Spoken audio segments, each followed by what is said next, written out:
কষ্ট থাকবে, অপমান থাকবে, লাঞ্ছনা থাকবে, ক্ষুধার্ত অবস্থায় থাকবে, অভাব থাকবে, বেইজ্জতি থাকবে, আপনরা চোখ উল্টাই ফেলবে, পরিচিত মানুষরা দূরে চলে যাবে। এগুলো হবেই হবে, কারণ মওলা যেখানে থাকবে সেখানে দুনিয়া থাকতে পারে না। আরেকটু জোরে বলেন না। অনেক সময় দেখবেন আপনি যাকে বেশি ভালোবাসবেন সে আপনার থেকে তাড়াতাড়ি দূরে সরে যায়।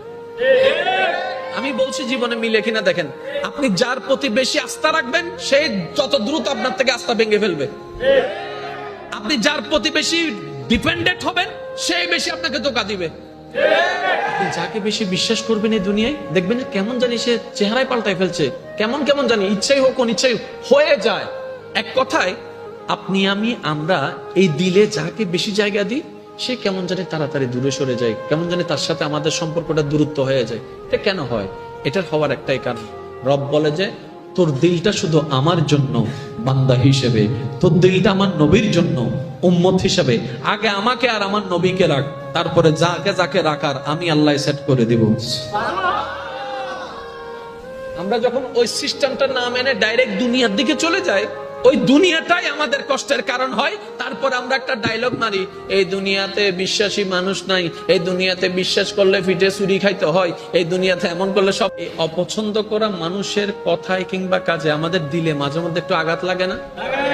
প্রথম কথা মনে রাখবেন ভাইয়া, এই দুনিয়াতে আপনি আমি যতই যাই কিছু করি, চট্টগ্রামের ভাষায় যদি বলি কলিজা কাইটেও যদি খাওয়াই দিই, খাওয়ার পরে বলবে যে লবণ কম হয়েছে। কলিজা খাওয়াইছেন এটাতে বলবে না, ওই লবণ কম হয়েছে এটা ঠিকই বলবে। এই পৃথিবীর একটা নিজাম, একটা নিয়ম হচ্ছে আপনি আমি হাজার চেষ্টা করলেও পৃথিবীর সবাইকে খুশি রাখতে পারবো না, এটা অসম্ভব। বদনাম ছিল, বদনাম আছে, বদনাম থাকবে। বুঝার জন্য বলা, সৃষ্টি জগতে আমাদের নবীর মতো আর কেউ আছে? আর একটু জোরে বলেন। আমাদের নবীর মতো সুন্দর চরিত্রওয়ালা, যার চরিত্রের প্রশংসা স্বয়ং রব কোরআনে করেছেন, এমন চরিত্রওয়ালা আর কেউ আছে? অথচ এই দুনিয়া, এই সমাজ, হাজার মানুষ সাক্ষী সেই নবীর চরিত্র নিয়েও একদল প্রশ্ন তুলেছে, একদল বিরূপ মন্তব্য করেছে। তাহলে যেই দল, যেই জায়গায়, যেই দেশে, যেই পৃথিবীতে, যেই কালচারে নবী রাহমাতুল লিল আলামিনের মতো একজন আল্লাহর নবীর চরিত্রকে পর্যন্ত কথা বলতে মানুষ দ্বিধা করছে না, সে জায়গায় আপনি আমি আর কে? এই পর্যন্ত আপনি দেখেন আমাদের নবী রাহমাতুল লিল আলামিনকে আল্লাহ যে ক্ষমতা